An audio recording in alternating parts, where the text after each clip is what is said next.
Hello friends, सभी को मेरा गुड मॉर्निंग। और मैं नगीना मौर्य सभी को गोड़ छू के गोड़ लग रही हूँ। तो आप सभी लोग कैसे हैं फ्रेंड्स?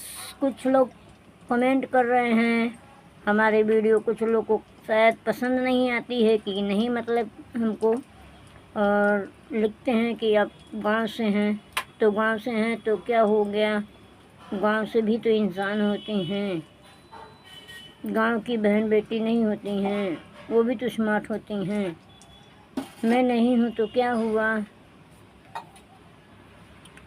कुछ लोग कह रहे हैं आपका दांत टूट गया है, और कुछ लोग कह रहे हैं आप दादी जी हैं। तो कोई बात नहीं, मैं दादी जी हूँ चाहे जो भी हूँ, तो आप लोग मेरा सपोर्ट करिए। दादी जी का तो और सपोर्ट करना चाहिए लोगों को।